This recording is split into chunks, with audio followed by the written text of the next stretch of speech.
C'est ça qui fait toute la différence. Notre Seigneur est présent au milieu de nous, en nous, par son Saint-Esprit. Alors, Seigneur, ce soir, tu nous parles. Seigneur, nous voulons croire que ce soir, tu as encore des projets de paix et non de malheur pour nous et un avenir et de l'espérance. Nous croyons ce soir que tu vas encore parler à nos cœurs, que tu vas nous bousculer, que tu vas nous révéler encore des choses de ton ciel, Seigneur. Et nous croyons que là où tu habites, Seigneur, un jour nous y serons parce que tu l'as promis. Mais en attendant, Père, tu veux que nous fassions l'œuvre que tu as préparée d'avance pour chacune de nos vies. Parce que tu nous aimes tellement que tu as tout un programme pour nous.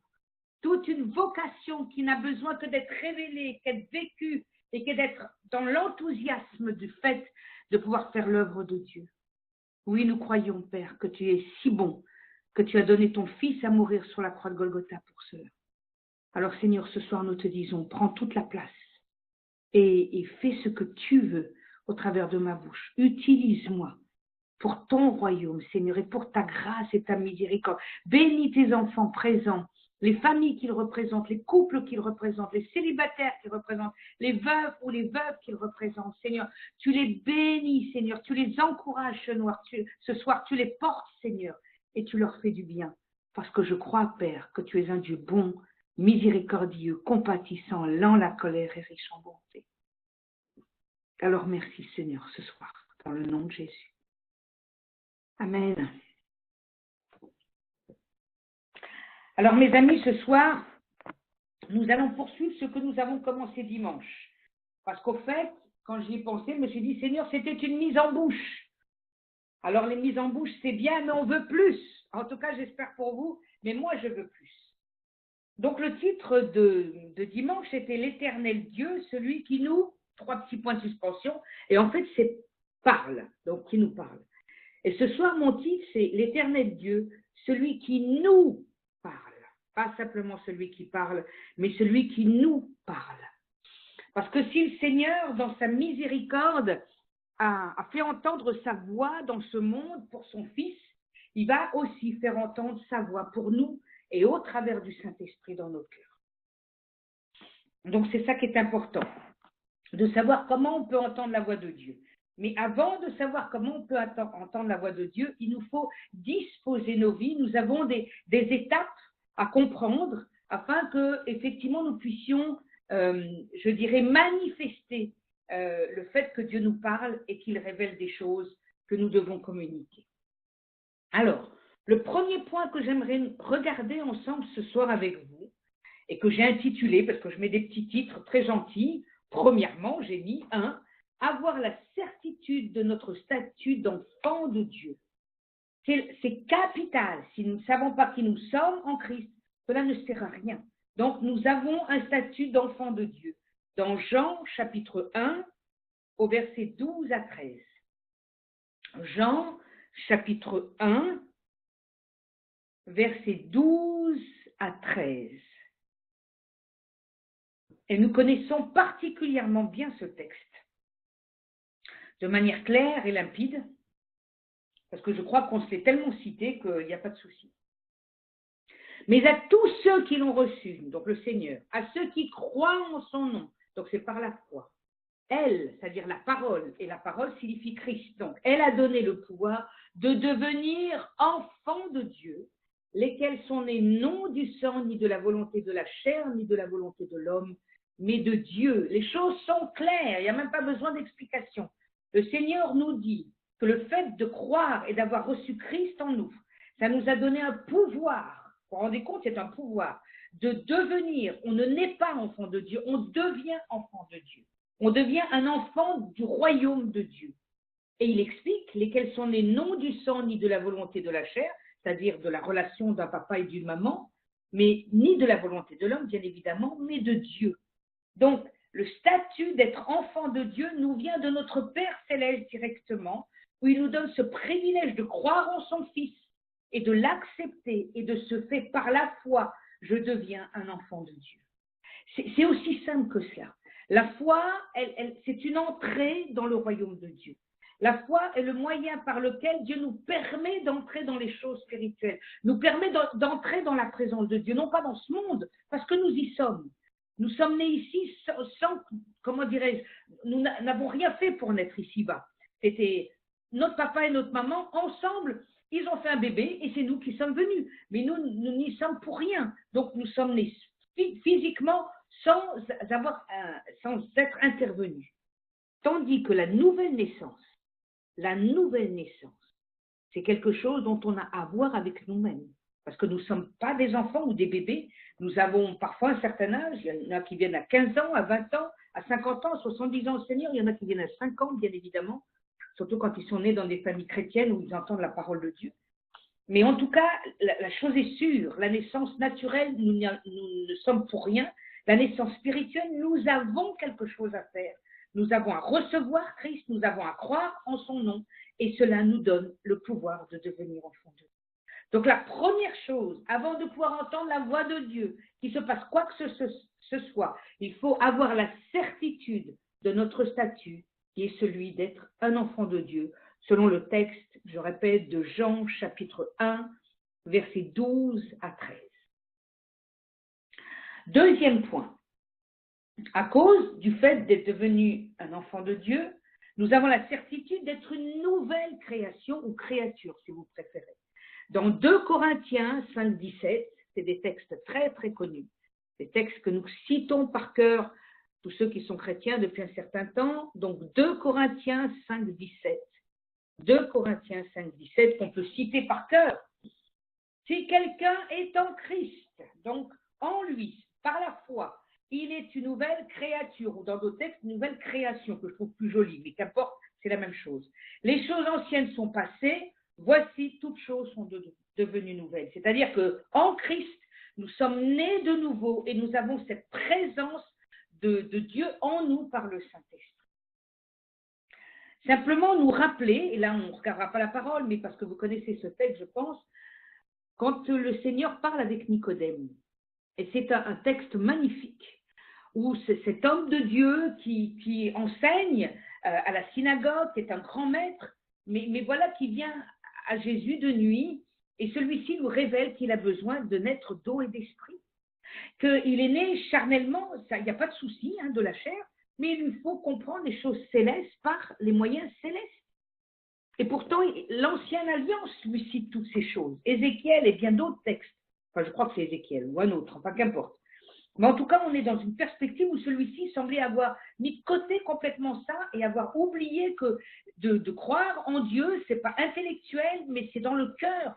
Ça se passe dans le cœur, ça se passe d'une relation de cœur à cœur. Et le Seigneur doit nous rappeler son statut d'homme de Dieu, de celui qui enseigne les autres. Mais comment peut-il enseigner les autres s'il ne sait même pas ces choses?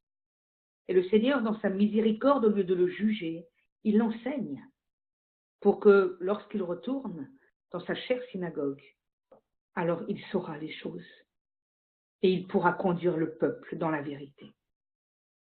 Donc le Seigneur ne juge pas et il ne fustige pas, mais il encourage. Donc pour nous, il veut nous encourager ce soir. Donc si quelqu'un est en Christ, il est une nouvelle créature, c'est important. Nous sommes une nouvelle créature par le Saint-Esprit, c'est quelque chose de nouveau par la foi en Christ. Je suis une nouvelle créature, je n'ai rien fait pour ça, j'ai simplement acquis la certitude par la foi, c'est-à-dire que j'ai mis ma foi en Christ. Et le reste, c'est surnaturel, c'est surprenant, mais c'est comme ça. Nous n'avons pas vu des éclairs, nous ne sommes pas mis à genoux, on n'a pas tout d'un coup entendu une voix comme un tonnerre, non, rien de tout ça. Dieu le fait par l'Esprit Saint et d'une manière surnaturelle. La vie en Christ, la vie de Dieu, c'est une vie surnaturelle. Ce n'est pas d'ordre naturel. C'est au-dessus de la nature, surnaturelle. Donc on voit là toute une grâce qui nous est accordée. Mais poursuivons. Dans Jean chapitre 7, au verset 38 et 39. Jean chapitre 7, au verset 38 et 39. 38 et 39. Celui qui croit en moi, c'est clair là, celui qui croit en moi, c'est Jésus qui parle. Des fleuves d'eau vive couleront de son sein, comme dit l'Écriture. Il dit cela de l'esprit que devaient recevoir ceux qui croiraient en lui.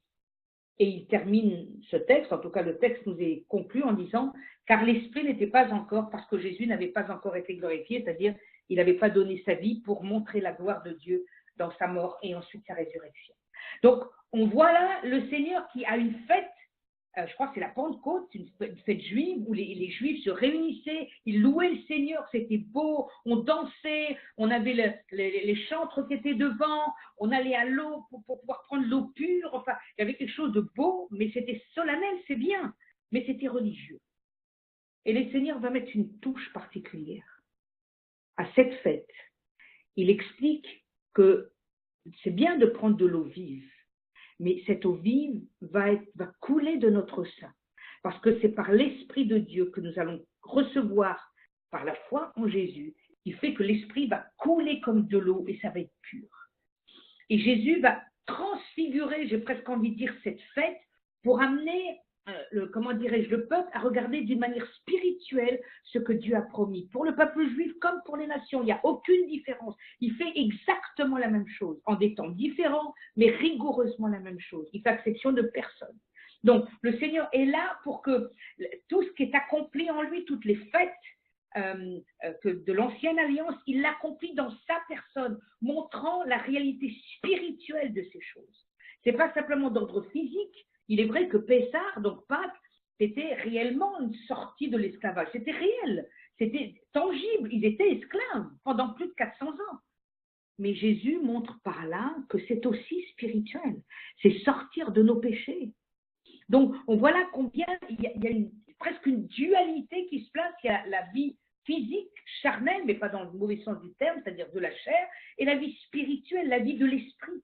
C'est une dualité constante. C'est pour ça que parfois, dans nos propres vies, nous ressentons cette ambivalence presque, ou ce combat qui est mené en nous entre la chair, donc le fait que nous sommes charnels, et l'esprit. Et c'est pour ça qu'on doute, est-ce que Dieu me parle, est-ce que c'est bien sa voix, est-ce que c'est ma voix, c'est celle de Satan? On essaiera un peu de démêler tout à l'heure ça, mais c'est quelque chose qui est réel. Et je vais expliquer un peu plus tard.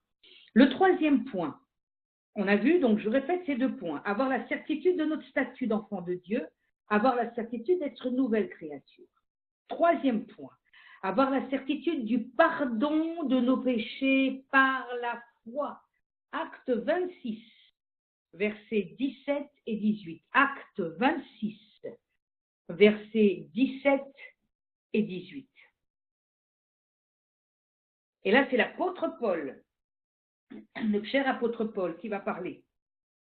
Parce qu'il est celui qui a été choisi par Dieu pour les païens, pour leur apporter la connaissance de Dieu. Alors, il est rappelé, je t'ai choisi du milieu de ce peuple et du milieu des païens, vers qui je t'envoie, afin que tu leur ouvres les yeux, pour qu'ils passent des ténèbres à la lumière et de la puissance de Satan à Dieu, pour qu'ils reçoivent par la foi en moi le pardon des péchés et l'héritage avec les sanctifiés. C'est absolument extraordinaire. Juste ces deux versets, c'est phénoménal. Le Seigneur nous révèle qu'il choisit un homme précisément, qui s'appelle l'apôtre Paul, en tout cas qui s'appelait Saül de Tarse, qui a changé le nom en Paul. Et le voilà au milieu de tout ce qu'il a vécu. C'était un homme religieux, mais sincère, même s'il se trompait sincèrement, mais il était sincère, plein de zèle pour Dieu. Peut-être un peu amer parfois, enfin bref, en tout cas des choses difficiles. Mais voilà que Dieu a changé sa vie. Il a été aveuglé par la présence, la lumière de Christ. 3 jours après, la vue lui est donnée, mais à l'instant même, il reçoit sa vocation. Et il sait que sa vocation, c'est pour souffrir pour Christ. Et il va être celui qui va annoncer la parole aux Juifs, aux rois et aux païens. Il a une ampleur d'un ministère comme, je dirais, comme Moïse a eu, mais comme l'apôtre Paul a eu aussi dans un autre contexte et un autre moment. Et voilà qu'il dit, je t'envoie. Donc il y a un vrai envoi. Hein. C'est un ambassadeur. Hein. Et il lui dit, je t'envoie, afin, il lui dit, que tu leur ouvres les yeux. Donc Dieu veut ouvrir nos yeux pour qu'ils passent des ténèbres à la lumière et de la puissance de Satan à Dieu. C'est clair, d'un royaume à un autre royaume. Parce que quand on n'est pas à Christ, on est à Satan. Ça n'existe pas le milieu. On ne dit pas, oui, mais je ne suis pas à Dieu, mais quand même, je fais ce que je veux. Non, ce n'est pas vrai. Si on n'appartient pas à Dieu, on appartient à Satan. On ne le sait peut-être pas, on ne se sent pas comme ça, mais pourtant c'est une réalité. Et là, il est clair, pour qu'il passe des ténèbres à la lumière et de la puissance de Satan à Dieu. Mais ce n'est pas fini. Pour qu'ils reçoivent maintenant, Dieu veut nous donner quelque chose par la foi en moi, c'est-à-dire en mon nom, en Jésus-Christ, le pardon des péchés. C'est clair. Dieu veut qu'on reçoive ça par la foi. Le pardon des péchés et l'héritage avec les sanctifiés. Alors ce soir, je ne parlerai pas de l'héritage parce que c'est phénoménal, mais en tout cas, un héritage avec tous ceux qui ont cru en Jésus. Jésus, c'est pour ça qu'on les appelle les sanctifiés. Donc il y a un héritage spirituel absolument formidable. Mais c'est clair, la vocation de l'apôtre Paul, c'est d'amener à la connaissance les païens de Dieu et du Dieu d'Israël, afin qu'ils reçoivent non seulement de passer des ténèbres à la lumière, de la puissance de Satan à Dieu, mais de croire en Jésus pour avoir le pardon des péchés et l'héritage des sanctifiés. C'est une ampleur phénoménale. On est devant quelque chose qui nous dépasse. On est devant quelque chose de clair. Par la foi, je reçois le pardon de mes péchés. Par la foi. Pas par la connaissance que j'ai de la Bible, pas parce que je suis quelqu'un d'exceptionnel, pas parce que je lis beaucoup plus que les autres, ou que j'en sais plus, rien de tout ça. Par la foi. Le canal que Dieu utilise pour nos vies, parce que Dieu a un canal. Le canal que Dieu utilise pour nos vies, c'est la foi. C'est le seul canal qui est agréable à Dieu. Sans la foi, on ne pourra pas voir Dieu. C'est par la foi que nous vivons quand nous sommes enfants de Dieu. Je répète ce que j'ai dit depuis tout à l'heure. C'est par la foi que j'ai le statut d'enfant de Dieu. C'est par la foi que je deviens une nouvelle créature. C'est par la foi que je reçois le pardon de mes péchés. On va continuer. Autre point important pour que Dieu me parle. Avoir faim et soif de Jésus. Jean chapitre 6, verset 35. Je dois avoir faim et soif de mon Sauveur. Jean chapitre 6, verset 35. Jésus leur dit, je suis le pain de vie. Celui qui vient à moi n'aura jamais faim et celui qui croit en moi n'aura jamais soif. Alors bien sûr, il ne faut pas prendre ça au premier degré. C'est spirituellement qu'il parle. C'est important parce qu'il dit qu'il faut manger mon corps et boire mon sang, etc. Jésus parle clairement de ce qu'il est le pain de vie, c'est-à-dire qu'il est venu du ciel. Et il dira plus tard dans le texte, vous n'avez pas reçu le pain du ciel avec Moïse, ce n'était pas le pain du ciel. Moi, je suis le pain de vie, dit-il, parce qu'il est la vie. Et c'est pour ça que la mort n'a pas pu le retenir lorsqu'il a donné sa vie, parce qu'il est le vivant par excellence. Donc Jésus dit, c'est Jésus qui parle, je suis le je suis, dont le Père est aussi le je suis, le pain de vie. Celui qui vient à moi n'aura jamais faim, jamais. C'est-à-dire qu'on a Christ en nous, on est alimenté. Et celui qui croit en moi n'aura jamais soif. C'est un aliment spirituel, Christ. C'est quelque chose qui renouvelle en nous nos forces, nos désirs, notre cœur, notre attachement à lui. C'est ça que crée la faim et la soif. Ça crée une dépendance, mais la bonne dépendance. Ce n'est pas une dépendance de choses malsaines, mais là c'est la bonne dépendance. De dépendre de Christ, de qui il est, parce que j'ai faim et soif de Jésus. Et ça, c'est capital pour nos vies, mes amis. Que ça soit pour le Saint-Esprit de recevoir des choses, que ça soit dans mon quotidien, lorsque je suis affaiblie, il faut que je conserve dans la mesure du possible la faim et la soif de Christ. C'est capital. Et c'est pour ça qu'il, dans ce texte, clairement, Jésus dit, je suis le pain de vie. Je suis le pain de vie. Alors allons à celui qui est le pain de vie. Et on n'aura jamais faim et on n'aura jamais soif. 5e point, capital, et là, je dirais même primordial pour arriver à ce qu'on veut dire ce soir. Avoir le désir d'écouter le Maître. Dans Luc, chapitre 10, versets 38 à 42. Luc, chapitre 10, versets 38 à 42. Et je répète comment j'ai donné ce petit titre, avoir le désir, c'est un désir, d'écouter le Maître. Et nous allons écouter cette histoire que nous connaissons, mais dont nous allons regarder de près. Comme Jésus était en chemin avec ses disciples, il entra dans un village, et une femme nommée Marthe le reçut dans sa maison. Elle avait une sœur nommée Marie, qui s'étant assise aux pieds du Seigneur, écoutait sa parole. Marthe, occupée à divers soins domestiques, survint et dit « Seigneur, cela ne te fait-il rien que ma sœur me laisse seule pour servir? Dis-lui donc de m'aider. » Le Seigneur lui répondit, « Marthe, Marthe, tu t'inquiètes et tu t'agites pour beaucoup de choses. Une seule chose est nécessaire. Marie a choisi la bonne part qui ne lui sera point ôtée. »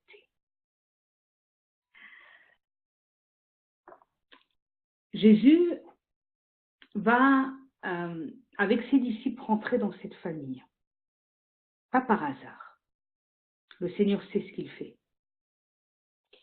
Et voilà qu'on nous parle des deux sœurs. On ne nous parle pas du frère qu'il ressuscitera plus tard. Mais on nous parle juste des deux sœurs et de leur attitude et leur comportement. Voilà que, apparemment, peut-être l'aînée, d'après ce que je comprends, en tout cas me semble-t-il, Marthe, elle reçoit Jésus dans sa maison. Donc elle est vraiment quelqu'un qui désire voir Jésus venir à la maison. Elle le reçoit comme un hôte. Et elle fait tout pour lui. Elle va le servir, elle va certainement mettre les petits plats, etc. dans les grands pains. Vraiment, elle est serviable.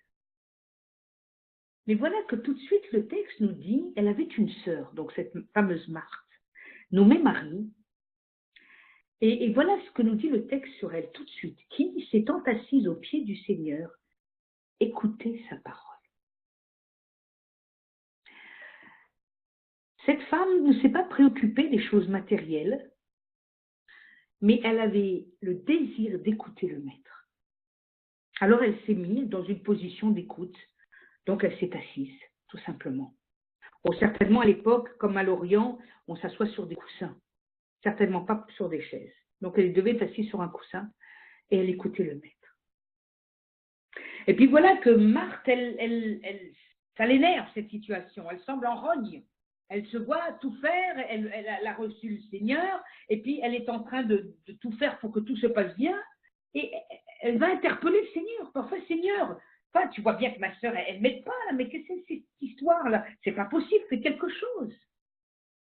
Et puis, je pense que le Seigneur va lui donner une réponse dont elle ne s'attend pas. Parce qu'il aurait pu très bien dire, bon écoute, Marie, va aider ta sœur quand même là. Tu vois qu'elle est en train de faire beaucoup de choses et pour me recevoir, va l'aider. Mais le Seigneur ne va pas dire ça. Et le Seigneur dit 2 fois son nom, Marthe, Marthe. Ça me fait penser à Moïse, ça me fait penser à d'autres personnages où le Seigneur dit 2 fois les choses. Ça veut dire que c'est important, ou en vérité, en vérité. Il y a une insistance, Marthe, Marthe. Tu t'inquiètes et tu t'agites pour beaucoup de choses. Beaucoup de choses matérielles. Une seule chose est nécessaire. Marie a choisi la bonne part qui ne lui sera point ôtée. Marie a compris qu'il lui fallait écouter le Maître. Marie a compris que l'essentiel dans sa vie, ce n'est pas les choses matérielles, même si, bien sûr, il faut quand même faire des choses, bien évidemment. Mais quand le Maître est là, alors il faut mettre à sa disposition ta vie. Il ne faut pas simplement se préoccuper du bien-être du Maître. Il faut s'occuper de ce qu'il va nous dire. C'est ça notre bien-être. Qu'est-ce que Dieu veut nous dire ce soir? Qu'est-ce qu'il veut nous révéler? Qu'est-ce qu'il veut nous apprendre? En laissant tout le reste, on se met au pied du Maître. J'aimerais pour argumenter ce texte, vous raconter ce qui me... Je ne sais pas si je vous l'ai déjà dit, mais en tout cas, je vais le dire ce soir, si je ne l'ai pas dit. C'était, je crois, la semaine dernière où il y a 15 jours, j'étais un vendredi donc à la clinique de Choisy où je visite les malades. Et voilà qu'arrivé au poste infirmier, je vais voir toujours une infirmière qui vient des îles, qui est toujours joliment coiffée, un petit peu forte comme ça, et qui me renseigne pour aller dans telle ou telle chambre. Et voilà qu'une jeune femme que je ne connais pas, qui est peut-être étudiante, qui fait un stage ou qui vient d'arriver pour être avec le groupe, peut-être une aide-soignante, qui donc ne nous connaît pas et qui pose la question « Pourquoi vous êtes là ?»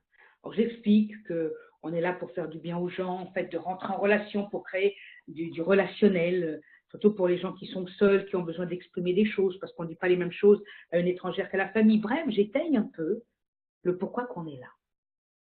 Et cette jeune femme, à brûle-pourpoint, elle nous dit, puisqu'on était 2, vous avez choisi la bonne part. C'était tellement surprenant pour moi. Je me suis dit, mais Seigneur, c'est biblique. 1 ou 2 jours après, j'ai repris le texte et puis je me souvenais que c'était Marthe et Marie. Mais texto, elle nous a rien dit d'autre que cette phrase. Vous avez choisi la bonne part. Alors, est-ce qu'elle est chrétienne? Est-ce qu'elle ne l'est pas? Je n'en sais rien. Mais en tout cas, elle a dit une parole à point nommé. Vous avez choisi la bonne part. C'était tellement extraordinaire. Je me dis, Seigneur, si ce n'est pas de l'encouragement, alors je ne connais plus rien. On dit ce soir que Dieu veut nous parler. Voilà comment Dieu peut parler. Simplement, on est là, voilà, c'est dans le service de Dieu, et voilà qu'une personne qui ne me connaît pas, qui ne nous connaît pas, puisqu'on était deux, nous dit cette phrase qui est tirée du Nouveau Testament. Qu'elle le sache ou pas, elle a dit la parole la plus extraordinaire qui soit. Vous avez choisi la bonne part. Le Seigneur veut que nous choisissions cette part, mes amis. Je répète comment j'ai intitulé ce petit texte, avoir le désir d'écouter le Maître. Parce que c'est un désir, ce n'est pas une obligation. Ce n'est pas quelque chose dont Dieu veut que vous fassiez, puis en vous forçant là, les mains, en disant, allez, reste sur place. Non, non, c'est un désir qui vient du cœur. Je désire écouter la voix du Maître. Qu'est-ce qu'il veut me dire? Laisse là ton ménage, ma fille. Viens, viens, je veux te parler ce soir.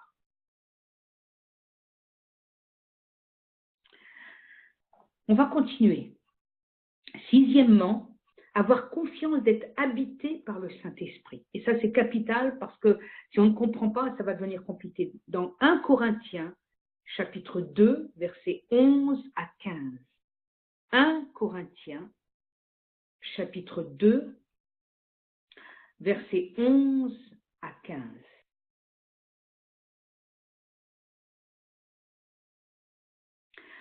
Lequel des hommes, en effet, connaît les choses de l'homme, si ce n'est l'esprit de l'homme qui est en lui? De même, personne ne connaît les choses de Dieu, si ce n'est l'esprit de Dieu. Or, nous n'avons pas reçu l'esprit du monde, mais l'esprit qui vient de Dieu, afin que nous connaissions les choses que Dieu nous a données par grâce. Et nous en parlons, non avec des discours qu'enseigne la sagesse humaine, mais avec ceux qu'enseigne l'esprit, employant un langage spirituel pour les choses spirituelles. Mais l'homme animal ou l'homme naturel ne reçoit pas les choses de l'esprit de Dieu, car elles sont une folie pour lui, et il ne peut les connaître parce que c'est spirituellement qu'on en juge. L'homme spirituel, au contraire, juge de tout, il n'est lui-même jugé par personne. Alors, on va un peu débroussailler le terrain.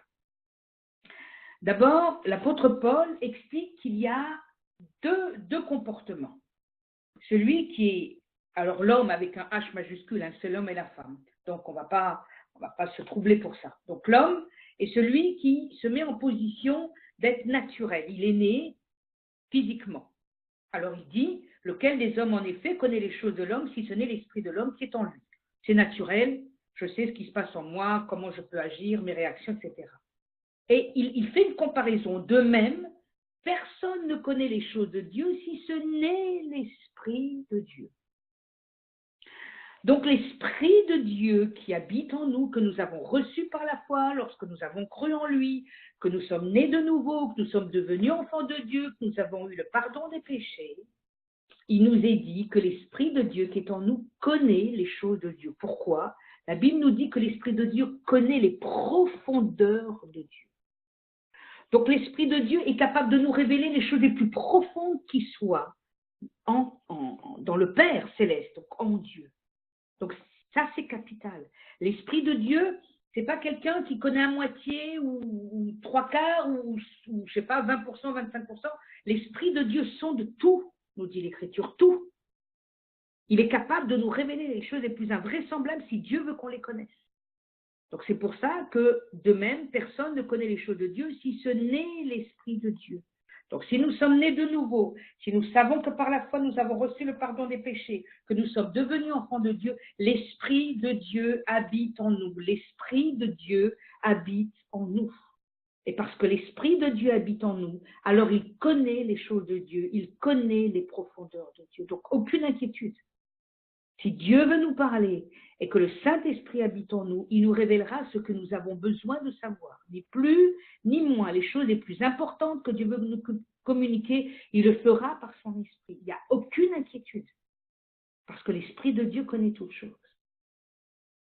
Et puis, il réitère, c'est comme si il appuyait à nouveau. Or, nous n'avons pas reçu l'Esprit du monde, mais l'Esprit qui vient de Dieu. Il réitère ce qu'il vient d'expliquer, afin que nous connaissions, donc c'est une question de connaître les choses, que Dieu nous a données par sa grâce.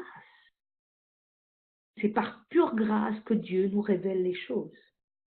Il ne nous les révèle pas parce qu'on est meilleur, parce qu'on est mieux que les gens du monde, certainement pas. Dieu fait pleuvoir sur les bons comme sur les méchants. Dieu ne fait pas de distinction.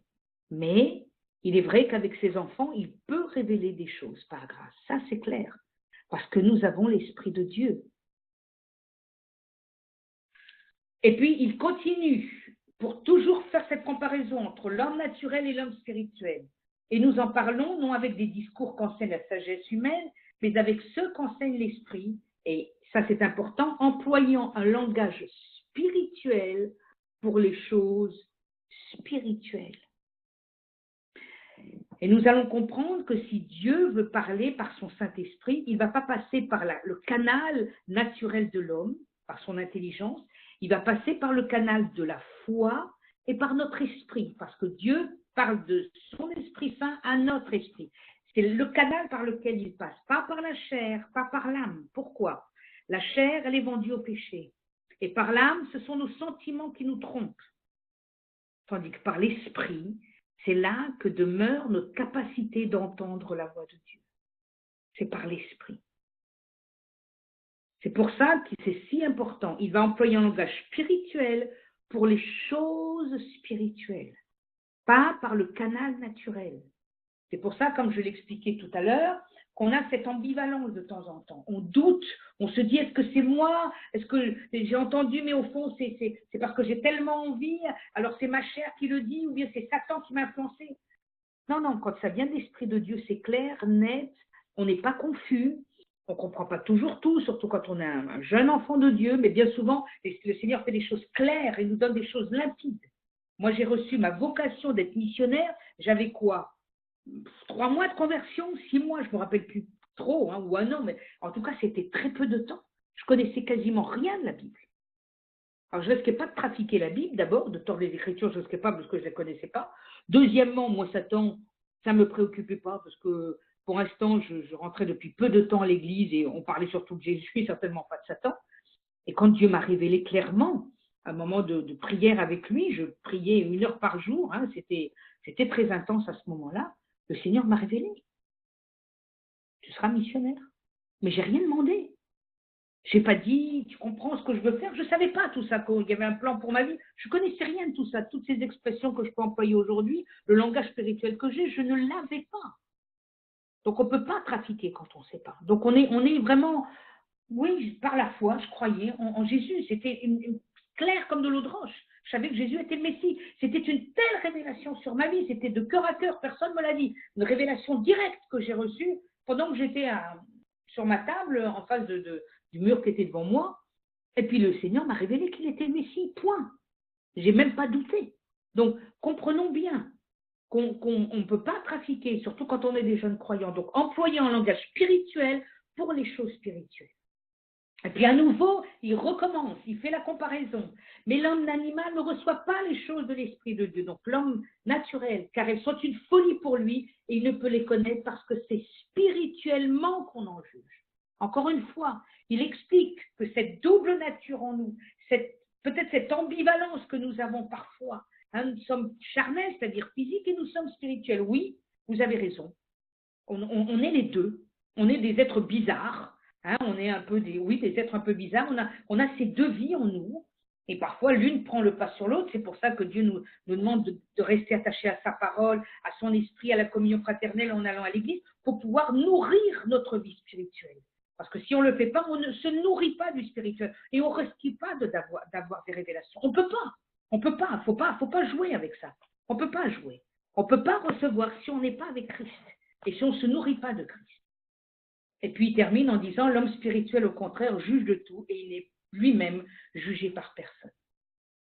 Donc il est capital, quand on regarde ce texte, que l'apôtre Paul appuie fermement comment on peut recevoir les choses spirituelles et comment on est aussi naturel. Et que ces deux natures qui sont en nous, qui ne sont pas toujours simples parfois, hein, qui, comme je le disais, il y en a un qui prend le pas sur l'autre, des fois c'est la vie naturelle qui prend le pas sur le spirituel, etc. Mais Jésus nous dit, en tout cas par la bouche de son serviteur, que c'est la vie spirituelle qui doit prendre le pas. C'est la vie spirituelle qui doit prendre le pas et avoir un langage spirituel pour les choses spirituelles.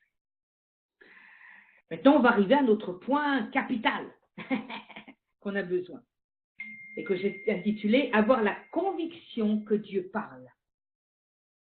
Dans Actes, chapitre 2, versets 17 à 18. Et c'est le texte qui est dans Joël 2, 28, mais là c'est dans Actes 2, versets 17 à 18. Dans les derniers jours, donc dans les jours que nous vivons, je vous ferai remarquer, dit Dieu, je répandrai de mon esprit sur toute chair. Vos fils et vos filles prophétiseront, vos jeunes gens auront des visions et vos vieillards auront des songes.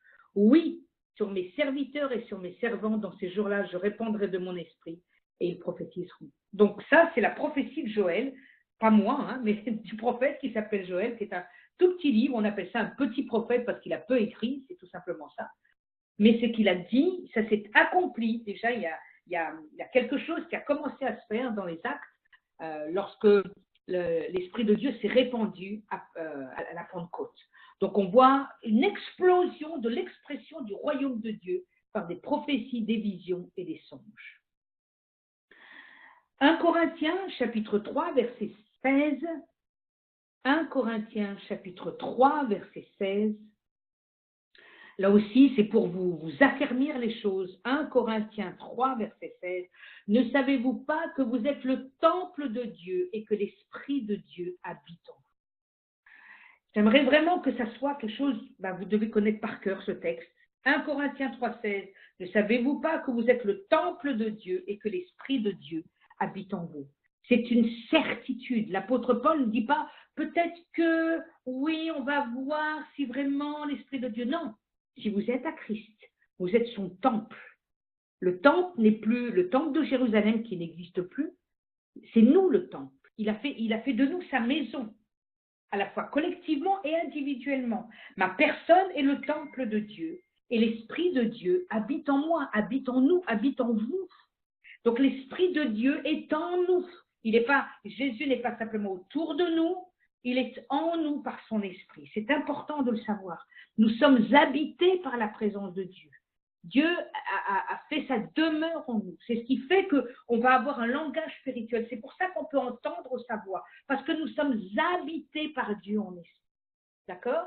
Donc, il faut vraiment l'appuyer dans nos vies. Seigneur, j'ai l'Esprit de Dieu en moi. Je suis habité par le Saint-Esprit. Je peux recevoir des choses qui viennent de ton royaume. Je ne suis pas quelqu'un d'extravagant. Je ne suis pas spécial. Je suis simplement une personne qui croit en ton nom, en ta parole. Et je sais que tu me dis clairement que l'Esprit de Dieu habite en moi parce que tu as fait de moi ton temple.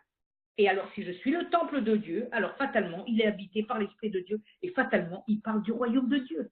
C'est aussi simple que ça. Vous vous rappelez de ce que l'apôtre Paul a dit? Il est venu pour permettre que nous passions des ténèbres à la lumière et du royaume de Satan à Dieu. Tout ça, ça nous dit la même chose. Ça nous dit la même chose. Alors maintenant, je vais être pratique. On va voir au moins par 3 moyens comment le Seigneur parle maintenant, nous parle.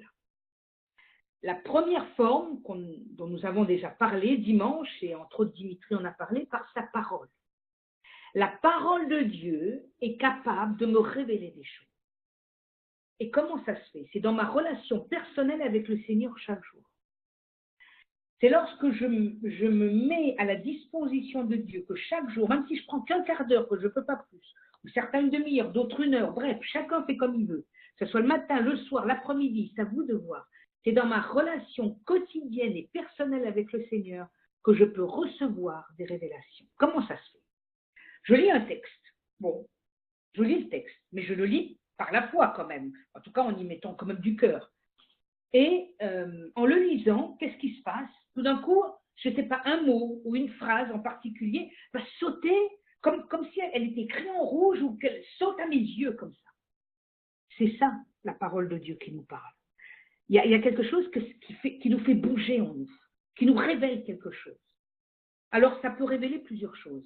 Ça peut révéler un besoin de guérison personnelle. Tout d'un coup, je criais à Dieu parce que j'ai un problème de santé. Je dis, Seigneur, mais parle-moi, Père, donne-moi comment je peux me guérir, comment je peux aller. Et Dieu te révèle par ce texte juste ce que tu as besoin pour te dire, voilà, par la foi, tu te saisis de ces paroles et tu les répètes pour ta vie et afin que tu guérisses. On n'a pas besoin du pasteur, on n'a pas besoin des autres, même si, effectivement, le Seigneur dispose, bien sûr, la vie de ses enfants et des ministères. Mais nous pouvons le vivre dans notre maison tout seul. Moi, combien le Seigneur m'a guéri toute seule. Je n'ai pas cherché à le faire, ça s'est fait tout seul parce que j'avais le besoin.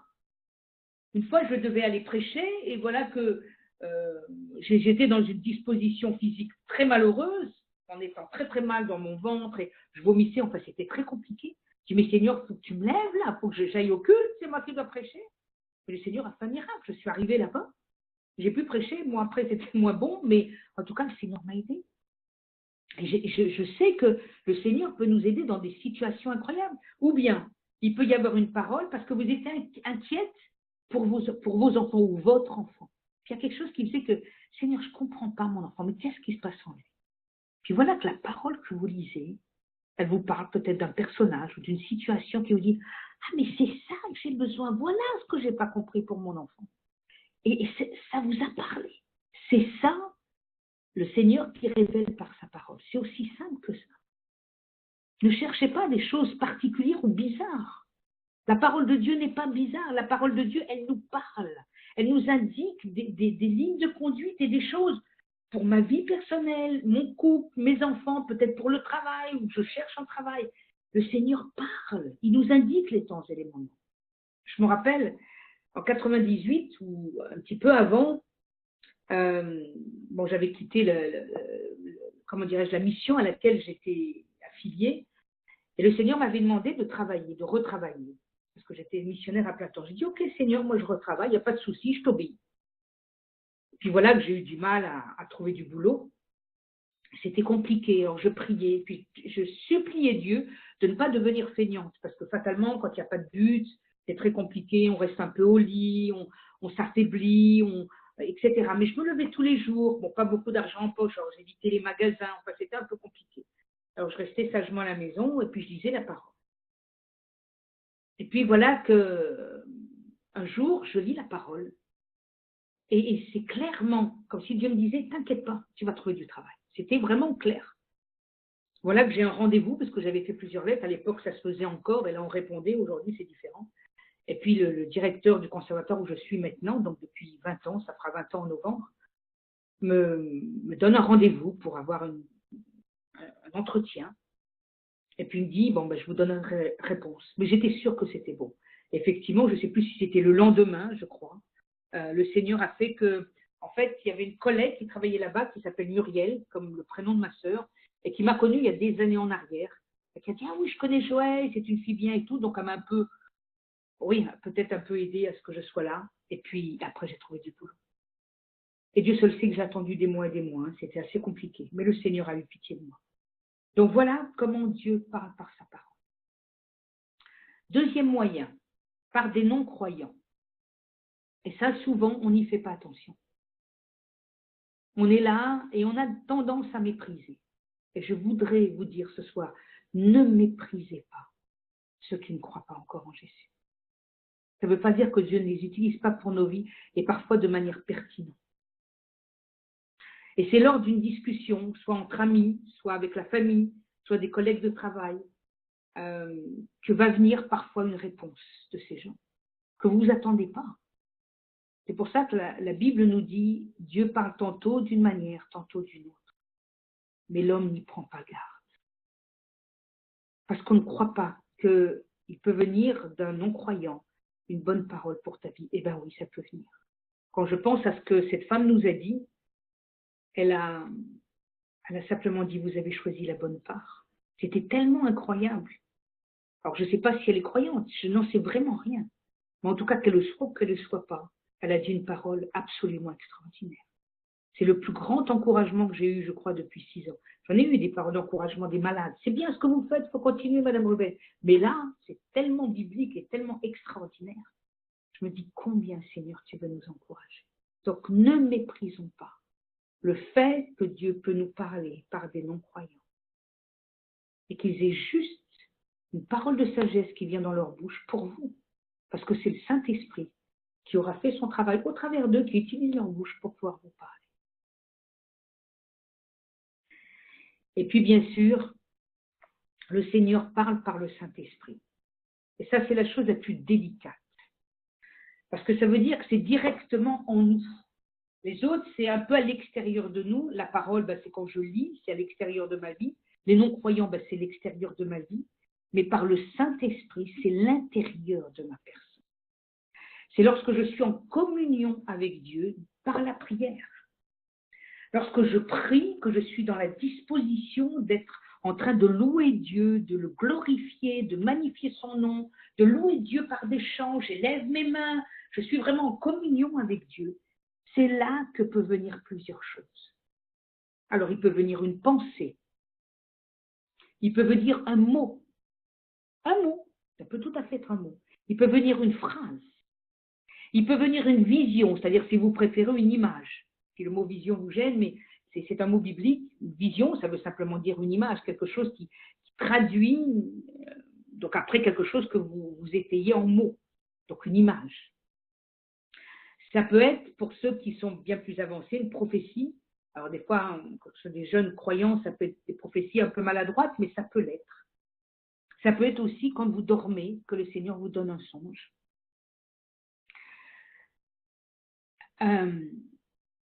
Lorsque je débutais dans le ministère de visite des malades, une nuit, j'étais réveillée par le Seigneur. Parce que je tâtais comment me former moi-même pour être adéquate dans ce ministère. Parce que je me suis dit, Seigneur, il faut que je me forme. Alors j'ai cherché ce que le monde proposait. Alors j'étais prête à faire même une formation par Internet. J'aurais dépensé des milliers de sommes, mais je sentais que ce n'était pas sain et que j'aurais pu être quand même arnaquée. J'étais quand même prudente. Et puis je crois que le Seigneur a eu pitié de moi. Et puis voilà qu'une nuit, il me réveille, et Dieu seul sait, là pour me réveiller, il a fait fort. Et Dieu me dit textuellement, je suis le tout suffisant. Et parce que comme j'étais en plein sommeil, parce que j'avais le sommeil profond, et le Seigneur répète, je suis le tout suffisant. Bon, alors moi, je vais au pipi room, du coup, j'étais réveillée, alors bon. Et puis le Seigneur a répété, je crois, une troisième fois, je suis le tout suffisant. Oh, je me suis dit, ma fille, ça c'est sérieux. Alors, qu'est-ce que j'ai fait? J'ai pris, je ne sais plus si c'était l'iPad, je ne sais plus, qu'importe, en tout cas, un moyen d'écrire, je suis le tout suffisant. Puis je me suis endormie, parce que j'étais en pleine nuit. Et le lendemain, heureusement que je l'ai écrit, parce que je crois que j'aurais quand même oublié, j'ai repris ce que Dieu m'a dit dans la nuit, je suis le tout suffisant. Et j'ai compris pourquoi Dieu me dit ça. Ne cherche pas à te former par le monde. Parce que plus tard, il m'a dit, c'est moi qui vais te former. Et c'est comme ça qu'il m'a formé et que j'ai fait la formation Soleil. C'est venu par l'Esprit de Dieu, tout ça. Et Dieu m'a dit, je suis le tout suffisant. Vous voyez, c'est pas des mots bizarres, c'est je suis le tout suffisant. Ça fait 5 mots. Vous voyez, 5 mots. Donc, il ne faut pas chercher à avoir des révélations fabuleuses qu'il faut que ça soit à tout prix hors norme. Pour moi, c'est hors norme de dire je suis le tout suffisant. Ça veut dire que je ne peux pas lier à tout. Ne t'inquiète pas, le ministère que je te donne, je vais être capable de te former pour ça. Je vais être capable de te former. C'est moi qui te donne ce ministère. C'est moi qui vais te former. Tu ne te formes pas dans le monde. C'est moi qui vais te former. Donc, j'aimerais vous dire que par l'Esprit de Dieu, par le Saint-Esprit, c'est vrai que c'est délicat, mais c'est faisable pour chacun d'entre nous. Chacun d'entre nous, s'il est né nouveau, s'il croit dans le sang et dans la vie de Jésus qui a été donnée pour nous à la croix de Golgotha, qu'il sait qu'il est une nouvelle créature, que par la foi il a reçu Christ, qu'il est habité par le Saint-Esprit et que cet esprit nous permet de vivre par l'esprit. J'ai une vie naturelle, mais j'ai aussi une vie spirituelle. Alors, j'ai la possibilité d'entendre Dieu me parler. Je dis bien me parler. Et les révélations qu'il nous donne, qui viennent de Dieu, ont plusieurs possibilités. Premièrement, c'est fait pour nous encourager.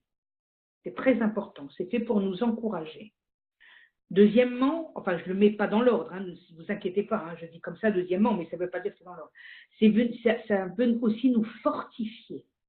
C'est important. Ça vient pour nous encourager et nous fortifier. Un autre point, c'est pour nous donner également une direction pour notre avenir.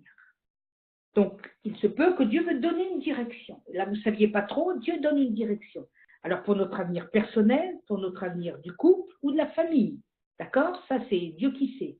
Ça peut être aussi une direction pour notre Église, lorsque nous prions en Église et que le Seigneur veut parler. Donc, ça a plusieurs dimensions.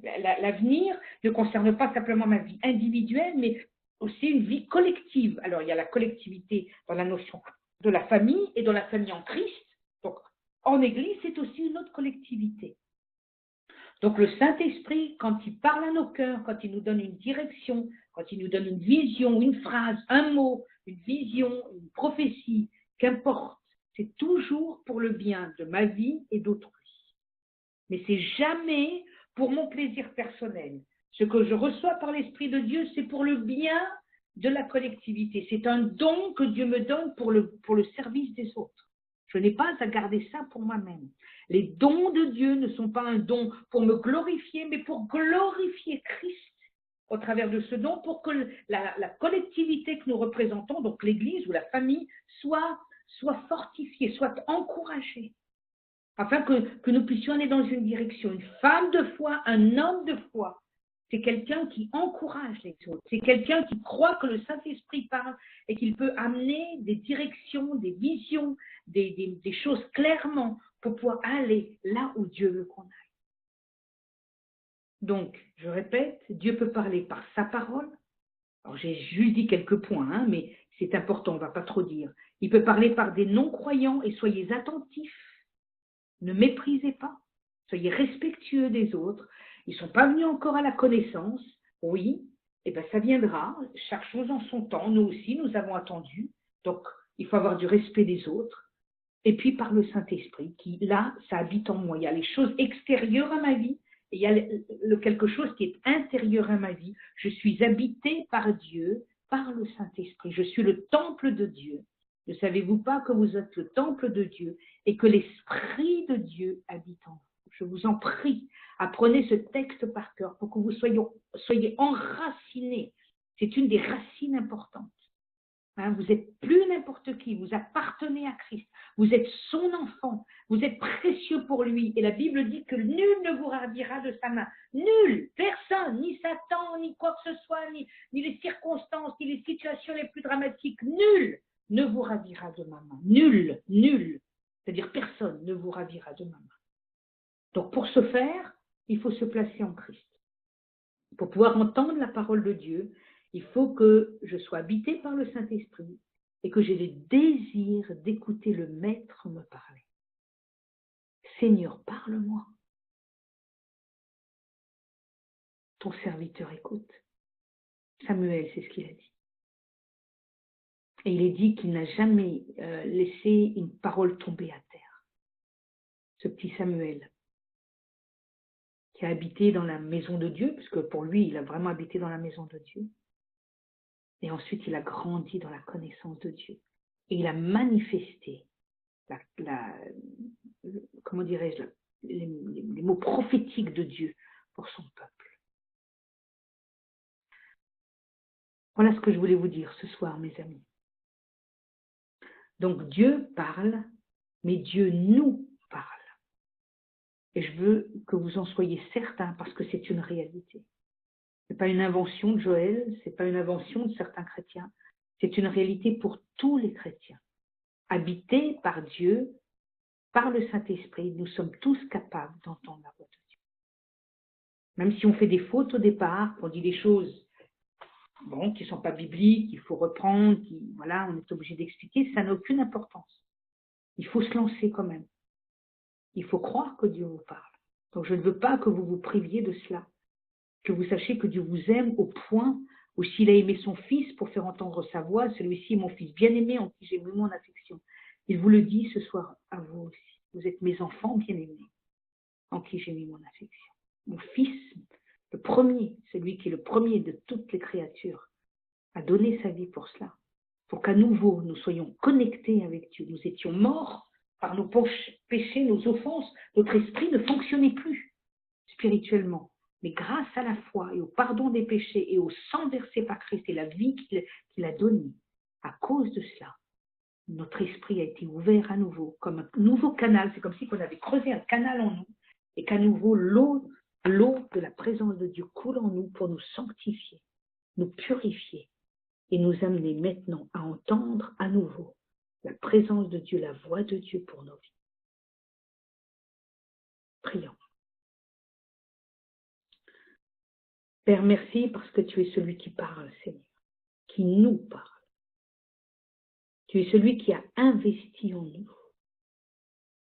Tu es celui qui a donné ta vie. Tu es celui qui a révélé Christ à nos cœurs.